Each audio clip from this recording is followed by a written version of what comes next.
We are doing another chapter. I only have 15 minutes till work, but like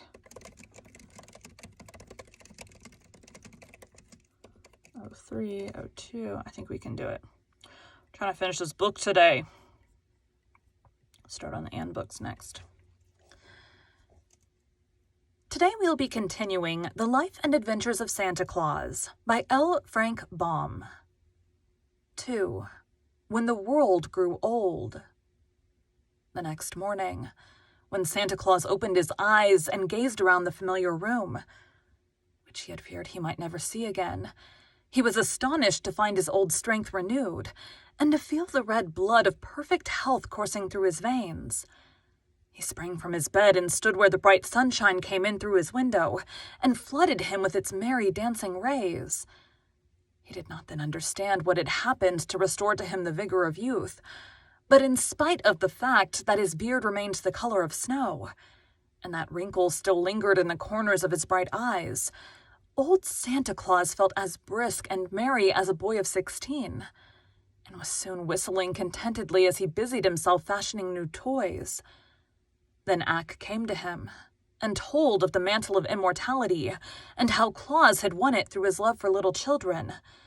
It made old Santa look grave for a moment to think he had been so favored, but it also made him glad to realize that now he need never fear being parted from his dear ones.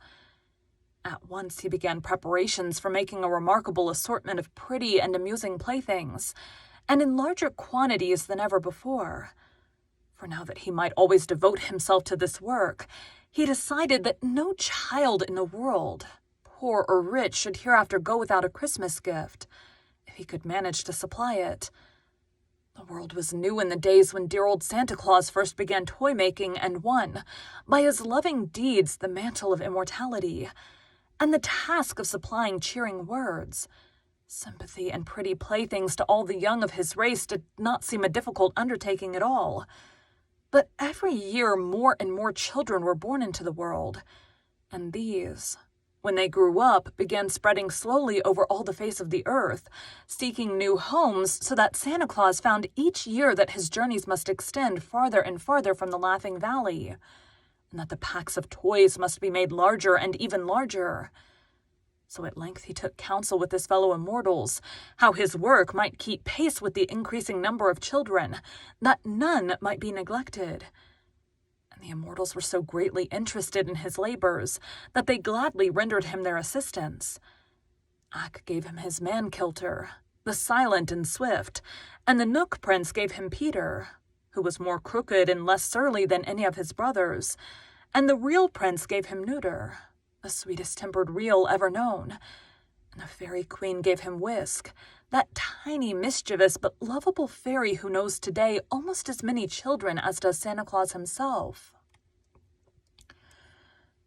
With these people to help make the toys and to keep his house in order and to look after the sledge and the harness, Santa Claus found it much easier to prepare his yearly load of gifts, and his days began to follow one another smoothly and pleasantly.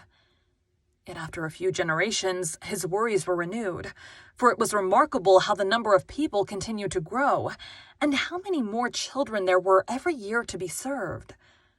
When the people filled all the cities and lands of one country, they wandered into another part of the world, and the men cut down the trees in many of the great forests that had been ruled by Ak, and with the wood they built new cities, and where the forests had been were fields of grain and herds of browsing cattle. You might think the master woodsman would rebel at the loss of his forests, but not so. The wisdom of Ak was mighty and far-seeing. "The world was made for men," said he to Santa Claus, "and I have but guarded the forests until men needed them for their use. I am glad my strong trees can furnish shelter for men's weak bodies, and warm them through the cold winters. But I hope they will not cut down all the trees, for mankind needs the shelter of the woods in summer as much as the warmth of blazing logs in winter. And however crowded the world may grow, I do not think men will ever come to Burzee, nor to the great black forest, nor to the wooded wilderness of Braz, unless they seek their shades for pleasure and not to destroy their giant trees. By and by, people made ships from the tree trunks, and crossed over oceans and built cities in far lands. But the oceans made little difference to the journeys of Santa Claus. His reindeer sped over the waters as swiftly as over land, and his sledge headed from east to west and followed in the wake of the sun. So that as the earth rolled slowly over, Santa Claus had all of 24 hours to encircle it each Christmas Eve, and the speedy reindeer enjoyed these wonderful journeys more and more. So year after year and generation after generation, and century after century, the world grew older and the people became more numerous, and the labors of Santa Claus steadily increased. The fame of his good deeds spread to every household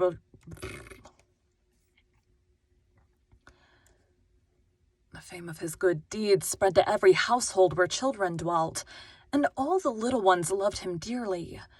And the fathers and mothers honored him for the happiness he had given them when they too were young. And the aged grandsires and grandames remembered him with tender gratitude and blessed his name. Thank you for joining Bite at a Time Books today, while we read a bite of one of your favorite classics. Again, my name is Bree Carlisle, and I hope you come back tomorrow for the next bite. And I hope you come back tomorrow for the last bite of the life and adventures of Santa Claus. Okay, we have 9 minutes.